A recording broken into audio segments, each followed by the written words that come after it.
Guys, aku Vita sama teman, bukan, adik kelas saya dari GTUFS-nya lagi belajar pertukaran studi di Yogyakarta, UNY.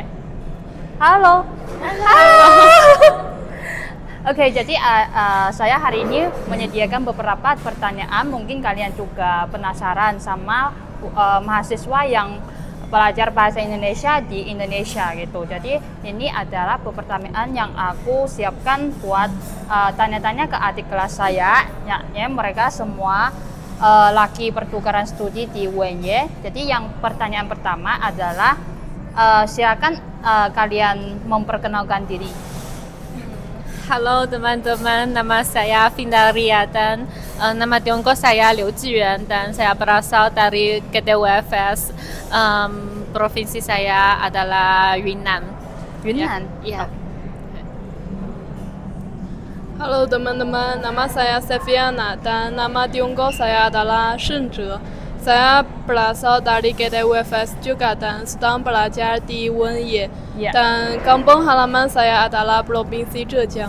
Zhejiang. Ya, makasih. Halo teman-teman, nama saya Afia dan nama Tiongkok saya Wang Qi. Saya adalah seorang mahasiswa dari GTUFS dan sekarang belajar di UNY. Saya berasal dari Provinsi Zhejiang. Oh, dua-duanya dari Zhejiang? Iya. Oke, jadi katanya mereka bahasa Indonesianya kurang bagus, tapi ternyata setelah aku dengar itu semuanya bagus semua. Jadi oke, kita lanjut ke pertanyaan berikutnya. Kenapa Anda memilih jurusan bahasa Indonesia? Karena jurusan bahasa Indonesia memilih saya. Oh, itu takdir. Iya. Takdir. Karena saya tertarik budaya Indonesia. Oh ya. Saya suka pariwisata Indonesia Oh, dan jurusan bahasa Indonesia memilih saya juga. Oh, takdir. Saya juga karena takdir. Oke, kita lanjut ke pertanyaan berikutnya. Belajar bahasa Indonesia susah atau gampang? Kesulitan apa saja yang ditemukan saat belajar bahasa Indonesia? Menurut saya 我还是用中文。中文。就对于我来说的话，就是它的入门会相对于简单，因为它的发音和字母什么都是相对应的。但是就是往后学的话，就算它的时态没有那么多变化，但是它的语法我感觉就是很容易混淆，就是我现在就是很难就是去判断很多就是前后缀的用法呀什么的。Oke, itu artinya gampang-gampang susah gitu, karena itu awalnya mudah tapi selama belajar itu semakin susah. Oke. Saya pikir bahasa Indonesia tidak begitu sulit tapi tidak begitu mudah. Oke. Saya pikir sulit adalah mungkin kosakata dan tata bahasa. Tata bahasa. Yeah. Saya pikir yang sulit adalah tata bahasa yang seperti awalan dan akhiran. Oh. Dan juga ada yang bahasa formal dan bahasa santai yang ada perbedaan. Dan kadang-kadang saya tidak bisa begitu memahami bahasa santai yang seperti缩写 dan lain-lain. Ya, jadi waktu saya memikir pertanyaan ini ada jawabannya itu yang sulit itu karena ada kata R. Jadi itu tidak masalah bagi kalian. Semua bisa R. Masalah. Oke, jadi ternyata yang R itu juga sulit bagi mahasiswa Tiongkok yang belajar bahasa Indonesia karena di Mandarin tidak ada kata R yang kayak gini ya dalam bahasa Indonesia. Oke, yang keempat itu bagaimana perbedaan belajar bahasa bagaimana perbedaan belajar bahasa Indonesia di Tiongkok dan di Indonesia? Jadi waktu di Tiongkok belajar Indonesia seperti apa, di Indonesia seperti apa. Jadi apa bedanya? Belajar di Tiongkok, dosen kami akan menggunakan bahasa Mandarin dan bahasa Indonesia. Tapi di sini hanya bahasa Indonesia. Tapi dosen di Indonesia akan bilang pelan-pelan. Tapi kalau kalau mereka bilang lebih cepat, kami akan bingung. Bingung. Ya. Jadi dan di Tiongkok kami ada banyak kelas. Harus bangun pada pukul 7:30. Setengah Ya. 8. Tapi di sini kami biasanya bisa bingung setelah pukul 10. Oh ya, enak, lebih enak. Ya. 那我用中文说。可以。我觉得就是在国内教印尼语就可能比较注重老师传递知识，但是在印尼的话，就是老师可能比较注重课堂的互动性，就是可能偏向语言的一些实用性来教。对，然后在印尼这边的作业也是形式会更加多样化一点，就是比较注重让我们就是去学会怎么使用印尼语。对。Tadi itu maksudnya yang di China, waktu di China itu dosen-dosen lebih fokus itu mengajar kalian apa saja ya misalkan tata bahasa gitu. Tapi di Indonesia itu gurunya lebih fokus ke mengajar kamu bagaimana pakai bahasa ini dalam kehidupan kamu untuk mempraktekkan bahasa Indonesia kamu. 我的想法跟胜哲一样，就是在印尼的话，比较多的，比如说哇哇扎拉，还有制作视频，就是基本上都是要跟印尼人去交流，然后采访，然后在那种感觉比较偏向于实践方面的。Lebih tugasnya bermacam-macam tugas yang berbeda-beda. Oke, kita ke pertanyaan berikutnya. Kesan tentang Indonesia sebelum datang ke Indonesia dan setelah datang ke Indonesia. Jadi sebelum datang ke Indonesia, menurut kamu Indonesia seperti apa, dan setelah kamu datang ke Indonesia, Indonesia itu seperti apa? 就是在来印尼之前，就是对印尼的印象大多来自于就是师姐们的朋友圈，然后还有就是老师上课讲的，还有就是小红书里面博主推的，所以就是在来之前就感觉在这边就是每天都能旅游的感，就是有一种天天就是可以出去旅游，然后这边自然风光也很好什么的。然后来到这边之后，就是我们也有去布罗莫还有义镇，然后我们就感觉就是这边的自然风光和国内是有很大不一样的，然后但是就是这边就是走在路上的话，就非常需要哈地，因为就是他们的人行道很窄，然后又停满了摩托车，然后你就只能走在那个马路上，但马路上他们的摩托车又骑得非常非常快，然后就是非常需要哈地。是的，哈地。之前对印尼的印象可能是关于旅游方面的，就是像它的巴厘岛就很出名，对。然后来了印尼之后，就是走进人们的社会生活，就可能发现，在这里印尼人的生活节奏是很三代的，对。然后这边的生活节奏就普遍都比国内就是要慢很多，然后住在这里就感觉很舒适，对，没有像国内压力这么大。Berbeda ya yang waktu di China sama di Indonesia. Jadi banyak orang yang mengatakan di Indonesia lebih santai.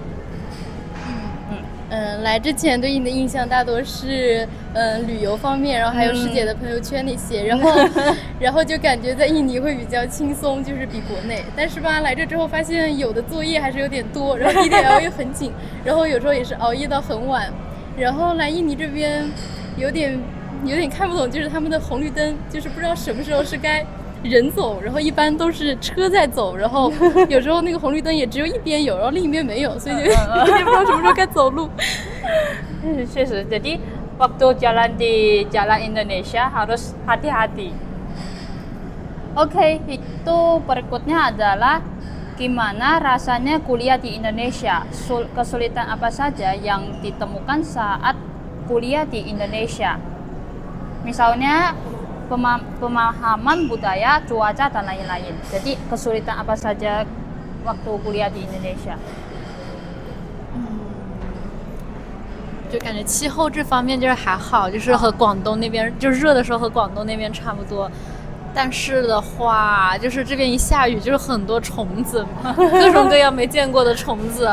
然后之前有一次下雨，就是我的门口有一只那么大的虫子，然后是我从来没有见到过的。然后还有就是蚂蚁特别特别多，就是走在路上，你突然看见自己衣服上有只蚂蚁，然后我真的会吓了跳起来。然后就感觉除了虫子，其他就还就是适应的挺好的。而且我觉得他们这边的蚂蚁好大一只。对对对，真的又大又多。对，我同意姐的说法，我也是深受虫子的困扰。其他还行。但感觉这里就是杂物会比较多然后可能对个人身体不太友好。感觉这天好像进入了雨季之后，然后就是天气比较变化的有点大，就是早上还是很晒很晒，然后下午就是很大很大的雨。对，然后也是那种虫子，然后一下雨虫子就在灯那边绕着飞，要么地上也都是蚂蚁，然后反正有点吓人。赞同。那吃饭呢还习惯吗？吃饭的话，感觉就是第一餐吃那种炸鸡的时候还行，然后后面再继续吃就是一直都炸鸡，后面再吃就吃不下去，然后就经常在这边找中餐吃。就可能更习惯说中国人的口味，可能对中餐会更合适一点。Oke, pertanyaan berikutnya adalah selama di sini apakah kalian sudah melakukan percakapan langsung dengan orang Indonesia? Udah langsung komunikasi sama orang Indonesia? Pasti udah. Biasanya kalau komunikasi sama orang Indonesia sama siapa? Biasanya tugas dengan tugas akan wawancara dengan orang Indonesia. Seperti bekerja di radio, di pariwisata, kelas pariwisata. Iya, dan di kantin. Di kantin, iya. Pesan makanan. Iya. 然后还有就是像通知就是和印尼人交流，就是需要很大的耐心就是我们之前打车的时候和司机交流，就是司机会他一不耐烦他就把订单取消了，然后你就得很耐心跟他说，然后我们在哪儿，然后该怎么走，然后你不说清楚的话，他就把订单直接给取消了，他就不来接你了。Kecuali di kos, di tempat yang lain akan berbicara dengan orang Indonesia. Iya. Jadi sering komunikasi sama orang Indonesia. Saya pikir mereka berbicara lebih cepat. Lebih cepat. Ya, dan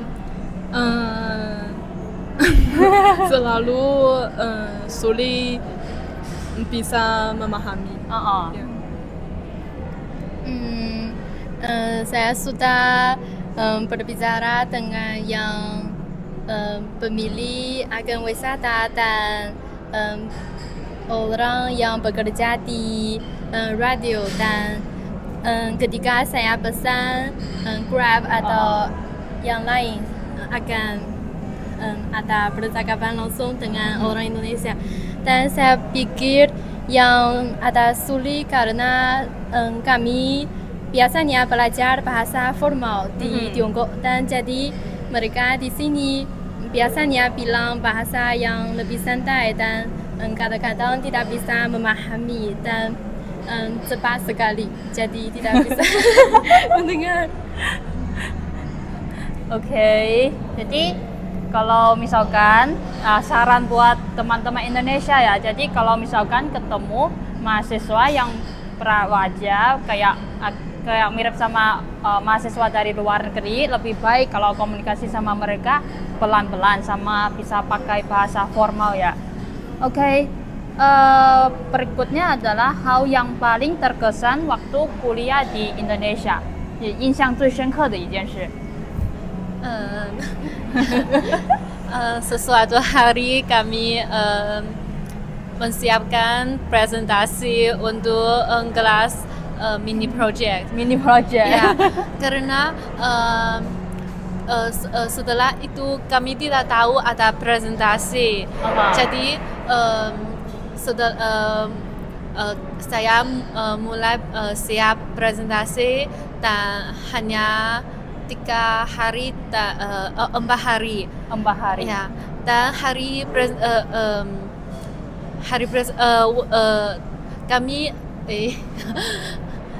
就是周四的时候，我们周五需要做 presentation， 然后周四的时候就是我们有一个 sejarah 的 ujian， 然后需要去到布拉班纳。 对，然后有个布拉班纳，参观布拉班纳，然后要看他那个拉玛亚纳的那个演出，然后要考试，又要那个准备 presentation， 然后我们那天是10点钟才回到 GOS， 然后回到 GOS 之后10点钟，然后就一直准备，然后把稿剩下来 PPT 什么的全部弄好，就是到第二天早上5点半了，然后匆忙的睡了一觉，8点钟又继续起来继续准备。Oke, itu guru dari beritahu mereka itu ada presentasi, jadi itu harus terburu-buru mengerjakan tugas. Saya pernah mengalami gempa bumi di Jogja. Tidak lama ketika saya tiba di Indonesia dan saya mengalami itu. Tapi saya merasa tidak begitu menakutkan. Saya sudah berlari di luar. Tapi ini pengalaman baru. Dulu tidak pernah mengalami gempa. Oke. Emang pengalaman baru. Hal yang paling terkesan bagi saya adalah tugas untuk wawancarai pemilih agen wisata, karena dosen tidak memberitahu kami agen wisata itu apa, di mana, dan jadi kami harus mencarinya sendiri. Dan kami pergi ke banyak agen wisata di Google Map, tapi semua sudah ditutup, jadi tidak bisa mencari dan papanya sudah pergi. Ya. Jadi akhirnya gimana? Udah tutup. Jadi akhirnya gimana?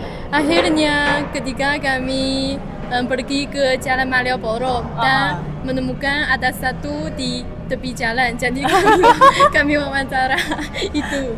Oh, akhirnya ketemu ada. Jadi kebanyakan itu tentang yang paling terkesan itu tentang tugas ya. Oke, yang pertanyaan terakhir itu adalah tentang makanan. Jadi makanan apa saja yang sudah kalian coba? Yang makanan Indonesia ya. Jadi apa yang paling kalian suka? Saya pernah coba makanan bakso, Indomie, ayam geprek, dan gudeg. Dahulu saya paling sukai ayam geprek. Tapi setiap hari saya makan ini bosan. saya sekarang saya tidak mau makan lagi. Ya. Mau makan Chinese food. Iya. Dan biasanya sayur di ayam geprek adalah cucumber. Di sana saya akan makan ini biasanya untuk latihan untuk diet. Diet. Iya. Oh, oke. Jadi saya sekarang mau makan makanan China. Ya, karena mungkin pilihan buat makanan Indonesia mungkin lebih sedikit daripada makanan China ya. Saya pernah coba ayam goreng, bakso dan Indomie. Dan saya paling suka Indomie pakai ayam geprek dan telur. Ya, saya juga suka kopi di Indonesia. Ya. Oh. Saya pernah coba ayam geprek, ayam goreng, bakso dan Indomie. Dan saya paling suka ayam goreng. Ketika pertama kali makan di Bandara Jakarta. Tapi setelah itu ayam goreng tidak begitu enak. Oke guys, ini adalah jadi mereka suka pernah awalnya coba makanan Indonesia, mereka suka. Tapi mungkin pilihannya emang lebih tidak sebanyak ya, kayak pilihan makanan di China itu banyak sekali gitu. Jadi mereka lama-kelamaan mungkin agak bosan gitu. Itu juga aku waktu kuliah di Indonesia juga hampir sama seperti mereka gitu. Nah, jadi hari ini aku senang banget bisa ajak adik kelas saya yang kuliah di UNY bisa bersama mereka untuk bertanya ke mereka apa pendapat mereka waktu kuliah di Indonesia gitu. Jadi aku habis itu tanya-tanya ke mereka juga ingat waktu aku kuliah di Indonesia seperti apa gitu. Jadi mungkin kalian melalui video ini juga bisa tahu lebih banyak tentang mahasiswa belajar bahasa Indonesia di Tiongkok seperti apa gitu. Oke, jadi video kali ini sampai di sini dulu ya. Jadi terima kasih. Ya, bye bye.